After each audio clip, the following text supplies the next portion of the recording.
So tell me what life has looked for you since, and what new kind of approaches are you taking that you found to be different and better, and what you should have maybe been doing from the jump? A less is more approach. You need to do a less is more approach. People need to figure out what it is you really want to do this for in the first place, and learn what strategies that will help you get there.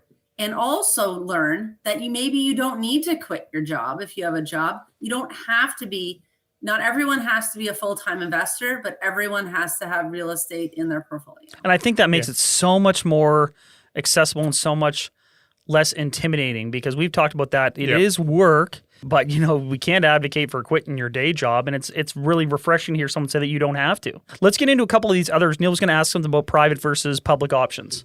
Yeah, well, I mean, I think that, and that's what relates to what you did, I think, after this, where you said you probably changed your strategy a little bit, and like you said, you didn't necessarily go into it full on, where you're constantly involved, and so you came up with some other options. And so some of those things that we were going to discuss was the difference, first off, between some private investing options as well as some public investing options. I can say for a high level on public options, for people that's like ETFs, investing in REITs, very hands-off, very clean and easy. Yep. Fairly low stress for the most part. Like, nobody wants to watch their money go up and down.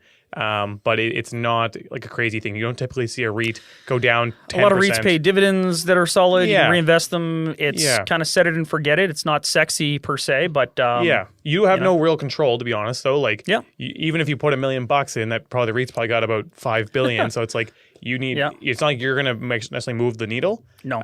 But it allows you to kind of track what's going on in the market. And ETFs are a similar standpoint. On the private side, I think this is what we're more interested in. I think this is the path that you took more so with your investing and what you do in your business now. I have down here like JV partnering, and you alluded to it earlier. What is kind of doing a JV partner? Kind of what does that look like? And did you? I mean, I imagine you did some. So it will kind of give us some talk on that. I'm doing one right now. There we go. I was just telling you about we're listing a flip house today, and we're doing that with JV partners. Okay. And so for JV partners, sometimes if people want to do a project with us, we will use JV partners. This, for example, is a flip property that we're doing. So in our JV partnerships, in that regards, I'm the active partner. Okay. So we basically partner with people who don't have the time or knowledge about real estate, and they like what we're doing. I don't look for them. They come to me. They've got cash. Like what we're doing, and they want us to grow their money for them through active opportunities. So I, as the operating partner, will be in charge of the acquisition, and they have to be in charge of qualifying for mortgage and all monies involved in the transaction. Okay. And then we split everything 50-50. JV, by the way, obviously, I never even said, but joint venture, right? Yeah. So it's when you're partnering with somebody else. So you're saying you're the active partner. So you, in this case, you were handling all the renovation and preparing the home for resale, because this was a flip. So it would have been, I guess, demo, reno, and then preparation for the flip. Well, we handled the contractor who... the contractor. You weren't in there swinging that hammer? Did you have to do, like you said, they came to you. Did they come to you with the money, the mortgage, and the deal? Or did you kind of have to analyze that deal and say, like, here's a good deal sort of thing? Oh, no. They don't know what they're doing to find deals. No one knows how to find deals. That's my secret sauce. That's everything. Deals. I have deals, I have teams, and I have systems. Yeah. Okay. And so I have deals like nothing in today's market that's on MLS or anywhere is going to make you any money. All of my specialists have off-market opportunities. And I find off-market opportunities, and I teach other people how to find great deals. Yeah, we've said this time and again. Deal myself. I actually was proofing a course that I was doing again on finding great deals, just to see how I could improve it. And I just put myself through my course, and I found 3 properties in 1 hour. One was in downtown Toronto. It was absolutely incredible property. The other one was in Barrie. And the other one was in Markham, right around where I live, right around the corner from my house. And they were all FSBOs, and these are not easy to do. But I put myself through my course. I found these 3 properties.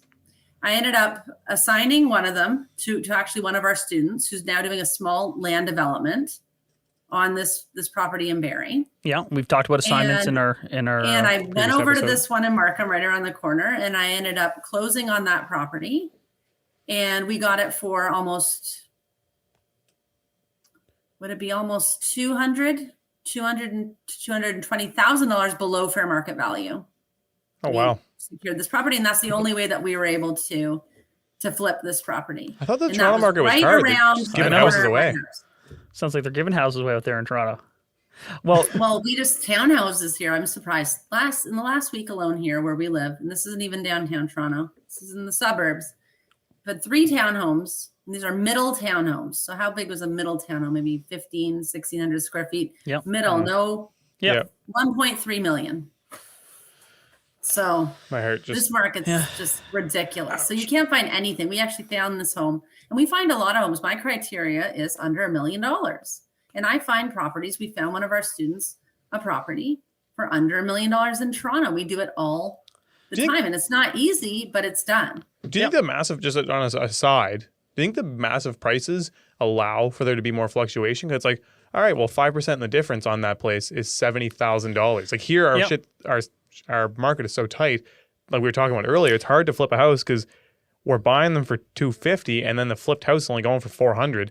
It was very difficult to flip houses until more recently, where our market started to have that spread. You're missing the point though. It's all relative. Yeah. Because it's all in the buy. It's all in the buy. $300,000 or $200,000 buffer, I wouldn't have any margins.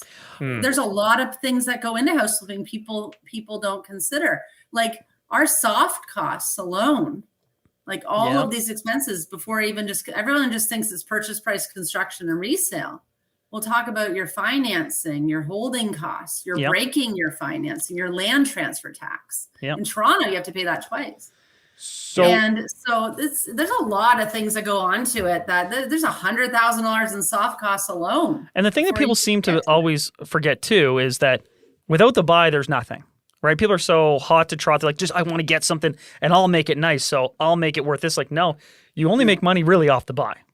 Right. No one else is selling renovated homes here. These homes, those $1.3 million townhomes were dumps, by the way, too. Crazy. They weren't even renovated. Crazy. People aren't even doing anything. So what are some of the pros and cons about? Let's look specifically at a JV partner. Yeah, I was gonna say the two things with the JV partner, like what a common structure looks like. Yeah. Kind of on average, like so you said, they brought money, mortgage, you found the deal. What's kind of the breakdown? For like money? Yeah, on a monetary scale. So I think we understand that you handled the contractor, you found the deal. I'm not sure, you probably maybe picked the agent as well for the resale. But on the money side of things, how do you guys typically handle it? I know it's different for every deal, but I think what would be like a standard, what you'd say is a good, fair thing that somebody should be looking for when they're doing a JV? 50-50. I like 50-50. So I don't put any money in my deals. Right. I don't have to. They bring the money. Experience. They do all the money and I get them astronomical returns. Right on. And that's a win-win for both. And I like 50-50 because I believe that partners are 50 and everyone brings something valuable to the relationship. And when it's 50-50, then I just feel like it's a win-win. Now with buy, rent, holds, and I do have buy, rent, hold with JVs, because a lot of people are like, I want to do it, but I just don't know how, and I want to shadow, or I want to do it, but I just don't want to deal with tenants and landlord, like all this sort of stuff. So the way we do it with them is the same way, except if we do a BRRRR, we split that 50-50 as well. A lot of people do not. You split the takeout 50-50. We split the takeout 50-50, and then we continue to manage it, and we'll split cash flow 50-50. Sometimes there's not cash flow to split. Oh, so you only invest in high growth areas. Right. So you'll sometimes end up on these JVs longer term if it's a hold. Like they're not all just sold at the end. You have to do long term. I only do 5-year for buy, rent, hold. Right. I don't do anything in real estate. So you do either flips or 5-year holds.